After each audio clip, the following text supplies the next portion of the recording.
Today on the Daily Scoop podcast from the Scoop News Group, the energy CIO has been replaced with a SpaceX engineer as DOGE probes the department's systems. And the U.S. AI Safety Institute taps Scale AI for model evaluation. It's Monday, February 10th, 2025. Welcome to the Daily Scoop podcast, where you'll hear the latest news and trends facing government leaders. I'm the host of the Daily Scoop podcast, Billy Mitchell. Thanks so much for joining me. Let's dive into the day's top headlines. The Department of Energy on Friday replaced its chief information officer with a network engineer from Elon Musk's SpaceX, FedScoop has learned.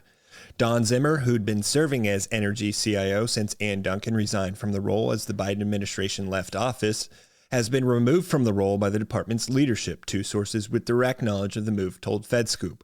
Zimmer was hired as Energy's principal deputy CIO in November and has returned to that role. With Zimmer removed as acting CIO, Energy leadership has appointed Ryan Rydell to that role, according to one of the sources who also shared a screenshot of Rydell listed as CIO in the department's email directory. Rydell lists his current employment as a lead network security engineer at SpaceX on his LinkedIn. He joined the company in 2020 after previously serving at U.S. Army Cyber Command and in the U.S. Navy as an IT specialist. The change comes amid reports that members of the Musk-led Department of Government Efficiency have entered the Department of Energy, and at least one is accessing its IT systems. CNN reported Friday that Secretary Chris Wright granted that DOGE member system access, despite objections from the department's IT and legal teams, who said the Musk associate didn't have the proper background check to do so. In the first weeks of President Donald Trump's second term, Musk's DOGE team has been entering agencies across the government, including the Office of Personnel Management, USAID, the Treasury and Education departments, and several others, and going toe-to-toe with IT officials as it looks to gain access to sensitive systems and data.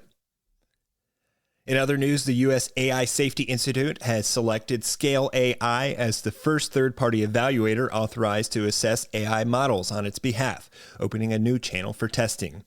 That agreement will allow a broader range of model builders to access voluntary evaluation, according to a Scale AI release shared with FedScoop ahead of the Monday announcement.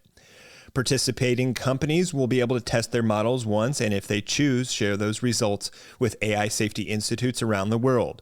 Criteria for those evaluations will be developed jointly by the AI Data Labeling Company and the AI Safety Institute. For Scale's part, that work will be led by its research arm, the Safety Evaluation and Assignment Lab, or SEAL. Per the announcement, the evaluations will look at performance in areas such as math, reasoning, and AI coding. Thus far, the voluntary testing out of the AI Safety Institute, which is housed in the Department of Commerce, has been with large-scale AI companies. OpenAI and Anthropic formally signed testing agreements with the safety body in August that would allow the AI Safety Institute to access new models prior to and after their release for testing and risk mitigation. In November, the AI Safety Institute and its counterpart in the UK released their first joint evaluation of Anthropic's Claude 3.5 Sonnet.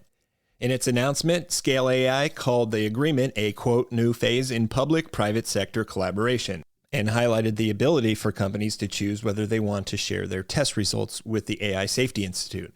Without third-party testing, the release said, governments would need to spend time and money building out their own testing infrastructure and still wouldn't be likely to meet the growing demand. For more news at the intersection of the federal government and technology, make sure to visit fedscoop.com.